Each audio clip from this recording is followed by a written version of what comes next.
Sounds True presents Music as Medicine, Session 2, Healing and the Aura, with Gardner.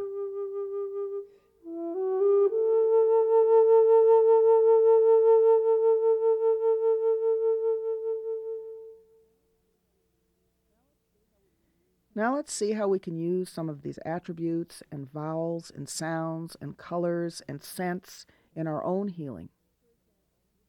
For example, if you had a sore throat, imagine a dome of sky blue light above you and that you are surrounded with the sky blue light and it is swirling in a clockwise direction because clockwise is the direction of healing. In the Navajo sand paintings, which are used for healing, they are painted in a clockwise direction. The sun travels in a clockwise direction.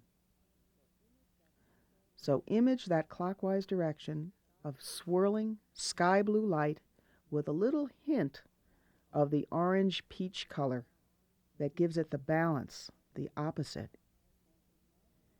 And imagine that sky blue light surrounding you, that you are opening as a conduit for healing energy. It's real important not to get your ego involved here, because personality has no place in healing. It does not come from you. It comes from the source that surrounds you, but not from you. As soon as your ego gets involved, it's going to block things. So just try to clear your thoughts. Say to yourself, I open myself as a vessel for healing energy.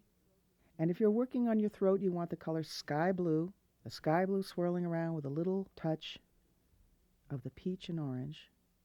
And visualize that. And chant on the syllable eh. The syllable eh opens your throat. Just say ooh for a minute. Ooh. Ooh. Now say eh. Eh. Eh. You'll feel immediately that there's a difference, that the eh touches the throat, whereas the ooh doesn't. Certainly not as much. So chanting on the syllable eh, and if you were to have a musical instrument or a pitch pipe around, you could use the tone G, which tends to touch people in the throat more than any other tone, and that is this tone. So you could be chanting on the syllable eh, eh, and just keep it going while visualizing this dome and this spiral of sky blue light. You might even want to bring in the scent of lily of the valley or lilac to even amplify all of that. And center on that and just go with it for a while, chanting on eh, and I'll play along with you while you're doing it. You're chanting on eh, and keep it going.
And then stop chanting the eh on the G and let the tone disappear from your memory. If you're a person that has migraine headaches or your sinuses get stuffed up, This is in the third eye area of the head. So I would take the syllable eh and use that. Just chant on it eh. Get it real nasal too. Get it up in your nose like eh rather than a eh.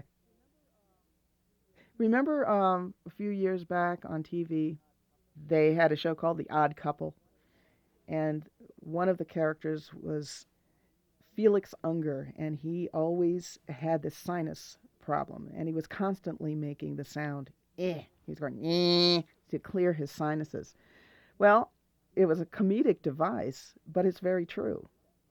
The actor who played that part, Tony Randall, is a person who's very interested in opera and knows a lot of the techniques opera singers do to clear their sinuses so that they may be resonant singers. So that sound is a wonderful sound to clear the head and to work with migraine headaches. The minute you have the first symptom is when you need to start really making the sounds, because once it gets ingrained in there, it's really hard to shake it loose.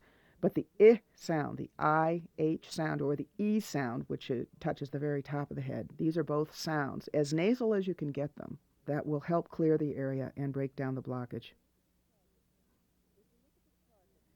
If you look at the chart that came with this course, you will see the correspondences. Which color goes with which chakra, which energy center, which part of the body, and what its balancing color is. And then you can devise experiments that will help you do this. If you have a belly problem, look at the color. What is the color for the belly? The color is orange. Take that color, visualize that color swirling around the belly area. Image the scent of vanilla or almonds, which are the scents that go with the belly chakra. Chant on the syllable O, which goes with the belly area. On the tone D, if you have a musical instrument. But, it doesn't matter whether you have a musical instrument there to give you a perfect D. If you don't, just use the vowel. The vowel is very powerful. But if you do have a musical instrument, you would chant on this tone. On the D. And this will center the vibration right where you need it. Very often, images will come to mind and you will realize what is blocking you there. Blockages relate to illness in that there is no energy flow. Our energy has to be flowing constantly, and sometimes when it gets stopped, then everything gets thrown off balance. And when we talk about balance a lot when we talk about healing, it really is another word for healing. We want to be in balance with the earth. We want to be in balance with our own physiology, our own emotional states. And so whenever that balance is thrown off, when the flow is not happening, then there will be blockages. And in order to break down those blockages and get the flow again, we can use music and color visualization and vowels. Personally, I have used a chanted sound to break up minor blockages. I'm a swimmer. And if you're a swimmer, you know that at the end of your swim, your ears are plugged up with water, and sometimes it takes until the next morning for the water to drain out of your ear. Well, I was driving home from swimming, and I had the plugged up ears, and I was saying to myself, hey, walk your talk. If you can break down blockages, then you should be able to break down this little bubble of water in your ear. So I was just chanting on a tone till I got it to a sound that started tickling in my ear. And as soon as it started tickling in my ear, I could literally feel the water kind of bouncing around. And all of a sudden it just dispersed. Because if you duplicate the frequency or the sound of anything, you can shatter it. It's the soprano breaking the crystal glass. If the soprano can make the same sound that is the resonance of the object, she can shatter the object itself. That's the same principle that's happening here. If you make the sound of the blockage, then you can disperse the blockage. I'll get into this a lot more when I start talking about drone and tone. I really feel that these tones, when they are chanted, can break down blockages, whether they're psychic blockages or actual physical blockages. Make up experiments using these sounds, colors, and scents, especially the vowels. I think you're going to find that the vowels are very important in all of this work.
Just as yogis and clairvoyants can see the various chakra points, they also are able to see light extending out from our bodies in layers. And they call this light, or this electromagnetic field around our body, the aura. And the aura relates to the chakras as well. There's many layers of the aura, some of which we can see. Now you might want to try to see an aura. You could probably do this best with a friend, or maybe you could do it in the mirror if you're near one. Let's say you're working with a friend or a partner. Have that person stand in front of a neutral colored wall. The room should be fairly dim, not real bright, and you don't want that person to have shadows behind her or him.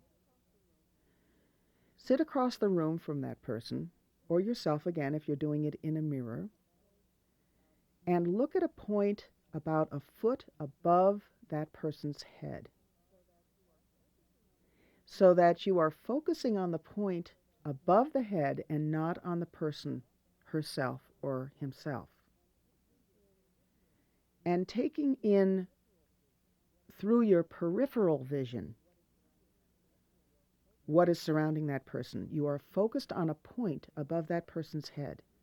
So you are taking them in your peripheral vision, and you will begin to see a thin band of light around that person.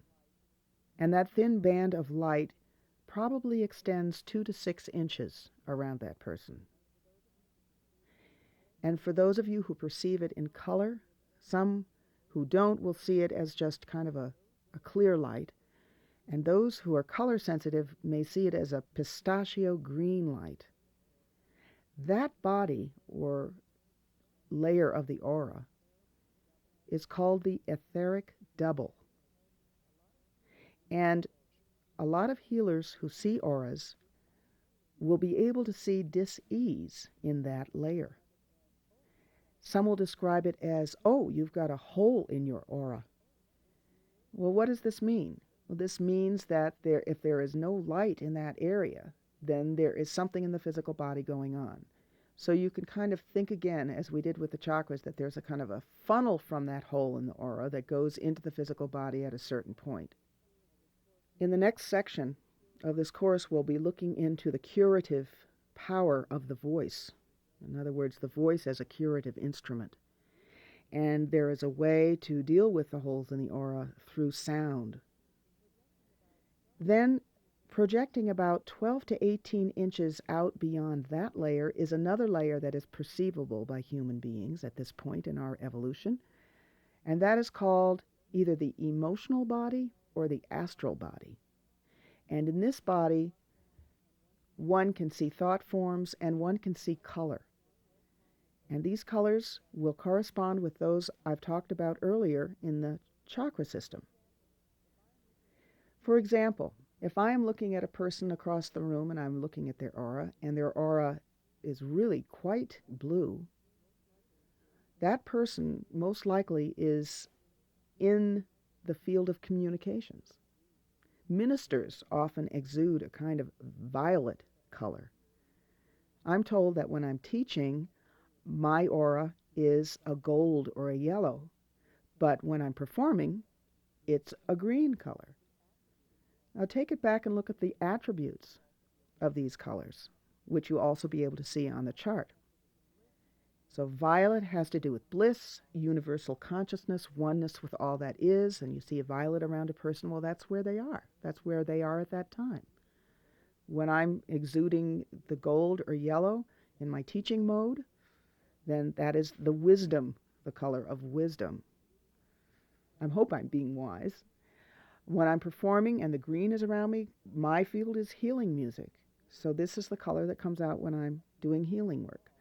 When people have no aura at all, they're dead. When people are radiant, then they're very healthy. You know, you've seen a friend, you haven't seen them for a real long time, you're walking down the street, and you say, "Oh, you look radiant." What are you seeing? You're seeing not only them and the coloring that they have at that time, but you're seeing this barely perceptible field around them. And if they are in good health, then it's radiant, it's vibrant, it's bright. So our auras are ways of diagnosing us. It's easier, I think, for someone else to diagnose you by looking at your aura than you seeing your own, because we can't be real objective about ourselves. Again, we're back at the mirror, or we're back looking at a friend in a dim light with a neutral colored wall, and we are seeing that first etheric double, that thin band of light. Now, it just doesn't sit there statically. It's not as if you have a chair in front of the wall. You could try the experiment with a chair, too. It will have some kind of an aura, but it won't move. And that's the difference. If you're looking at a chair, it'll be static. The aura or the light around it will be static. If you're looking at a living being, the aura will shift. It will be like sunspots. It'll explode out or project out on one side, project out in another. Depends on where that person's thoughts are going. Wherever that person's thoughts are going, that's where the aura will go too. You can see it. Now, I'll play music, and you look at the aura while music is playing.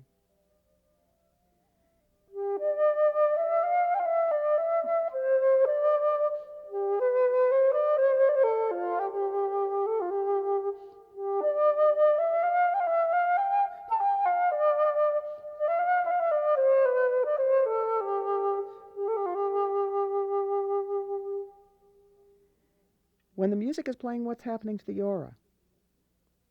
It immediately makes a change. It starts dancing. You'll notice it move with the music. It doesn't have to be my music that you're playing. You could play any kind of music. And just watch what happens to the aura. When it's relatively still without the music, all of a sudden the music starts playing and the aura starts moving. It starts to radiate. Music has an immediate effect on the listener. As I said, you've seen someone who you haven't seen for a long time, and they have this vibrant aura. The aura is wide around them. The healthier they are, the more vibrant and the wider the aura. The unhealthier, then the thinner the aura. Each layer of the aura relates to a different chakra.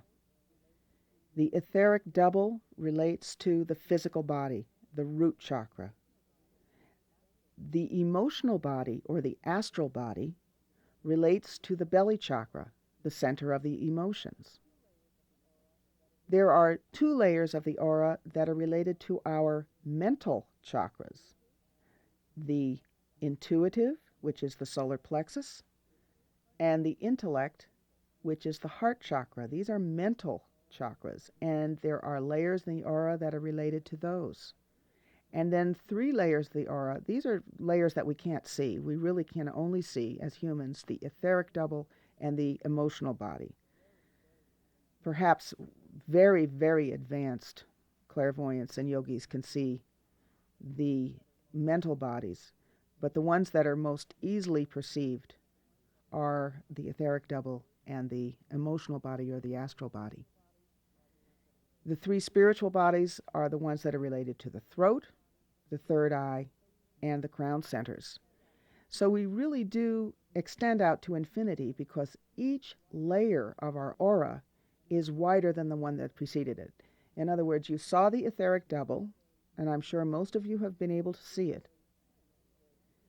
It's very thin compared to the astral body, which extends out 12 to 18 inches. Well, each layer of the aura extends out further and further, and they go on to infinity. So really, in essence, we are touching everything in the universe with our own auras as we extend out to infinity. So we are connected with everything that is. But for purposes of healing, we need to be able to diagnose by looking at the aura. And as we experimented by hearing music, we were able to see that the aura literally dances and gets wider when the music is being played. And you can also notice the color of the aura as this is going on as well. Now let's try to chant the ancient Sanskrit mantra, Om, and see what that does to the aura as you are chanting it. And I'll do a westernized version of it. You could chant along with me, or you could just use my Om to see how your aura or how the aura of your friend is changing.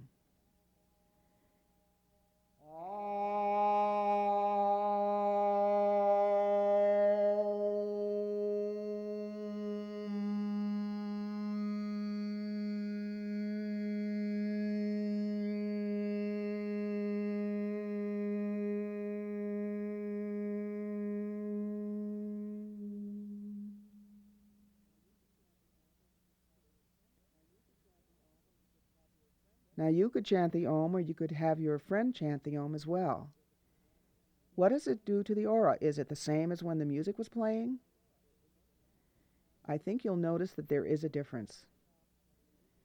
In most of my workshops, when we observe people as they are having music played at them or having themselves be ohmed or ohming themselves, there's a distinct difference. With music, the aura starts dancing to the rhythm of the music. When one is doing an Om, the aura gets brighter and more contained, very, very centered. It is not leaping from one side to the other, as you will see when there is music or maybe not music playing at all. But it is centered and very, very bright. The Om, being the sacred syllable that it is, brings us to center, and we can see it immediately in the aura. So reading the aura can be very useful to know where a person is in the healing process. We talked a little earlier about holes in the aura, about how clairvoyants and healers and some yogis can see that there are holes in the area of the aura. And those holes kind of funnel into where the physical body is experiencing distress. So you can see that as well. You can see these kind of dark spots where the light of the aura is not shining as it is everywhere else. Then you know this is where a person is experiencing distress. Dis-ease originates in the emotional body. This is important. Dis-ease originates in the emotional body. One can see a hole in the aura before it evidences itself physically often. Meaning that if we are not dealing with our emotional issues, we will take on physical distress. So it is really, really important to keep this in mind, that if we are not dealing with things emotionally, they will manifest physically. Again, many people are able to see distress happening in the aura before it evidences or manifests in the physical body. It's very important to take note of this and to go and get some kind of counseling to deal with the emotional stuff before you start getting dis-ease. There's a lot of folks who don't see auras at all, and you're not to feel frustrated by this. You can do an experiment with a friend. This one you would not do particularly well by yourself. But if you were standing with a friend and that person is standing up and you take your hands and you shake them out and you scan their body about 6 inches out from their bodies, you will be able to feel kind of a heat or cold or tingling or electrical feeling. I've often experienced it as kind of heat and cold, but you have to trust your intuition on this. Intuition is just as important as intellect in any of this work. I mean, if we're truly going to be in balance as human beings, we have to be balanced intellectually and intuitively. That would be perfect balance. So trust your intuitive on all of this. You don't have to totally understand it mentally to get it, is what I'm saying. So intuitively, you're scanning the person with your hands, and you'll get to certain points where you'll kind of feel cool or you won't feel the same energy. Trust it. Their person usually has a blockage. In workshops, I've had people do that, and they'll get around the person's knees and they'll say, I don't feel anything there. And the person will say, yeah, well, I had 2 knee replacements. That's plastic, or that's metal. So you can trust it that way. If you can't see the aura, then do a hand scanning around the person, and then you'll know where to work it. People who use therapeutic touch would use that at that point. Ways of healing with hand energy. We will eventually be going in, when we get to the segment on droning and toning, on how to break down those blockages and to fill in those holes after you've discovered them, either through looking at the aura or with your hand scanning. We've looked at the energy centers, the chakras. We've seen that they respond and exude particular colors, that they can respond to scent and sound, that particular vowels tend to activate certain energy centers. We've looked at the relationship of the chakras to the layers of the aura, and how the aura can be used as a diagnostic tool by what color is exuded, by whether there are holes in the aura or not. How can we use all of this information for healing? We're going to move on now to drone and tone, and how we can use the voice as a curative instrument. How we can fill those holes in the aura with sound. How we can bring balance and healing to the whole human organism through sound and music.